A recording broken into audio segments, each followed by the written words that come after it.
నువ్వు ఏదైనా ఎక్కించడమే రమ్యారావు గారు మీరు చెప్పాలి. ఇప్పుడు మా ప్రకాశ్ అన్న కూడా ఉంటాం. మందకృష్ణ గారు అంటారు సోనియా గాంధీ వల్లే కదా ఇవన్నీ ఇప్పుడు చనిపోయింది ఆ స్టేట్మెంట్ వెనక్కి పోవడం వల్లే కదా ఎంత.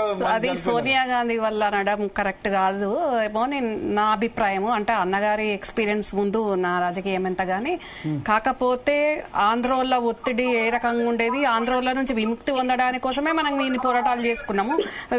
రాష్ట్రం విడిపోతుంది అన్నప్పుడు వాళ్ళు ప్రెషర్ పెట్టిండ్రు మా యూపీఏ మీద కానివ్వండి, సోనియా గాంధీ గారు మీద కానివ్వండి, ఇందాక మాట్లాడుకున్నట్టు రాజశేఖర్ రెడ్డి గారు కానివ్వండి, వాళ్ళకి స్టేట్ విడిపోవడం లేదు కాబట్టి చాలా ప్రెషర్ చేసిండ్రు. ఎంత ప్రెషర్ చేసినా కూడా కొంచెం సమయం పట్టింది కానీ మళ్ళా నివేదికలు, మళ్ళా చర్చలు, మళ్ళా అక్కడ కూడా బంధువులు, రాస్తారోకోలు అవన్నీ కూడా పరిగణనలకు తీసుకొని అయినా సరే అని మళ్ళీ అన్ని రకాల నివేదికలు తెప్పించుకొని చర్చలు చేసి దాంట్లో ప్రాణ నష్టం జరిగింది వాస్తవమే. అంటే మరి ఆంధ్రోల ఒత్తిడి ఆ రకంగా ఉండే, ఏది ఏమైనా ఏ ఒత్తిడైనా ఏదైనా ఇక్కడ పిట్టల లెక్క బిడ్డలు చనిపోతున్నారు, రాలిపోతున్నారు.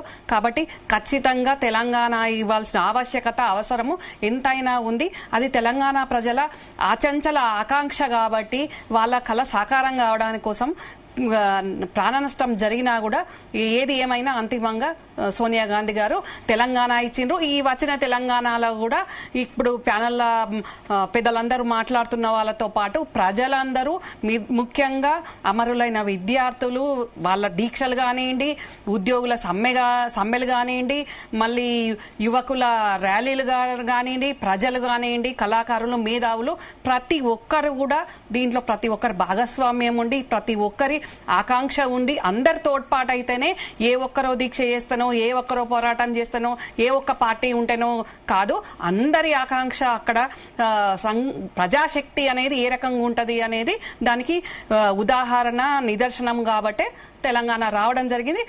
మన విఠలన్ అన్నట్టు, మన మందకృష్ణ అన్న అన్నట్టు అమరులైన కుటుంబాలను 12 సంవత్సరాల కాలంలో డెఫినెట్ గా మనం వాళ్ళను అమరులైన వాళ్ళని తీసుకురాలేం కానీ కనీసం వాళ్లకు వాళ్ళ ఆత్మశాంతి జరిగే విధంగా వాళ్ళకు న్యాయం జరగాల్సిన అవసరం తప్పకుండా ఉంది. మేము తప్పకుండా ముఖ్యమంత్రి గారితో మేము మాట్లాడతాం. కాసు బ్రహ్మానంద రెడ్డి గారి పార్కు అనే ఆ విషయము అన్న మందకృష్ణ అన్న గారే ముఖ్యమంత్రి గారితో మాట్లాడితే దానికి ఇంకా మంచి రెస్పాన్స్ వస్తుంది. కాబట్టి మీరు అక్కడ అప్పుడు కాంగ్రెస్ లో లేరు కదా, కాంగ్రెస్ లో లేనుగా నేను ఉద్యమంలో ఉన్నా.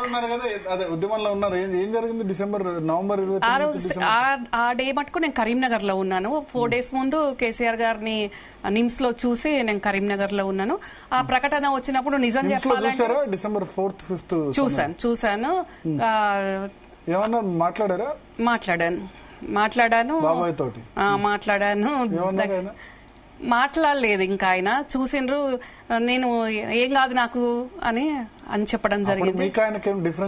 అసలు లేదండి, అసలు లేదు. చాలా బాగున్నాం అప్పుడు. కాకపోతే తెలంగాణ ఇప్పుడు ఇస్తాము అనే చిదంబరం గారి ప్రకటన రాగానే సంతోషంతో పాటు భయం కూడా అయింది వాస్తవంగా. ఇప్పుడు అట్లా చెప్తే మళ్ళా ప్రకాశనకు తెలంగాణను అభిమానించే వాళ్లకు నచ్చకపోవచ్చు, కానీ కొన్ని వాస్తవాలు మాట్లాడుకుంటేనే మంచిది.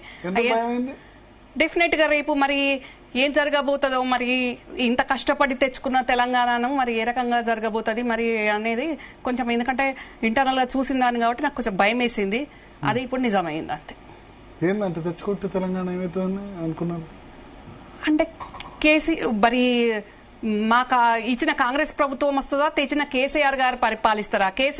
కాంగ్రెస్ ప్రభుత్వం వస్తే నేను కాంగ్రెస్ లో లేకపోయినా ఇచ్చింది కాంగ్రెస్ పార్టీ కాబట్టి వాళ్ళ ప్రభుత్వం ఫామ్ అవుతుందా, లేకుంటే తెలంగాణ తెచ్చిన కేసీఆర్ గారు మరి ఈ గవర్నమెంట్ వస్తుందా? వస్తే అప్పుడు ఏ రకంగా ఉంటది? ఒక్క కేసీఆర్ గారి చేతుల్లోనే ఉంటదా, మరి 4 చేతులకు పోతుందా అనేది భయం. ఎందుకు ఊహించరండి? రాష్ట్రం ఏర్పడితే యాస్టీస్ గా అక్కడ ఉన్న తెలంగాణలో ఉన్న 119 లెజిస్లేటర్ తో గవర్నమెంట్ ఫామ్ అయింది. అప్పుడు కాంగ్రెస్ గవర్నమెంట్ ఫామ్ అవుతుండే. ఒకవేళ వెంటనే తెలంగాణ ఇస్తే కాంగ్రెస్ గవర్నమెంట్ అవుతుండే కదా. ఎందుకు నేను చెప్తే మరి మీకు నచ్చకపోవచ్చు, కానీ ఈ ఈ 2009 ప్రకటన వచ్చినాక కానివ్వండి, స్టేట్ డివైడ్ అయినాక కానివ్వండి, 2014లో టీఆర్ఎస్ గవర్నమెంట్ ఫామ్ అయినప్పుడు కానివ్వండి, అంతకుముందే ఏ ఆంధ్రోళ్ళ మీద అయితే మనం పోరాటం చేసినామో మన యాస భాష మన కళలను మన సంస్కృతి సాంప్రదాయాలను వాళ్ళు కించపరిచి ఏ రకంగా హేళన చేసిండ్రో అందరు కాదు కొందరైనా కానీ పోరాటం చేయాల్సినే వచ్చింది కదండి తెలంగాణ. అట్లాంటి వాళ్ళతోటి ఇక్కడ కోటరీలు ఉన్న కొందరు అట్లాంటి వాళ్ళతోటే నేను ఆధారాలతో చూపించిన వాళ్ళతోటి వ్యాపారాలు చేసిండ్రు. ఇది కరెక్టా? అందుకే నాకు భయం అయింది. నేను అదే విషయం చెప్తున్నాను. భరత్ గారు సోనియా గాంధీ గారిని కలిసిన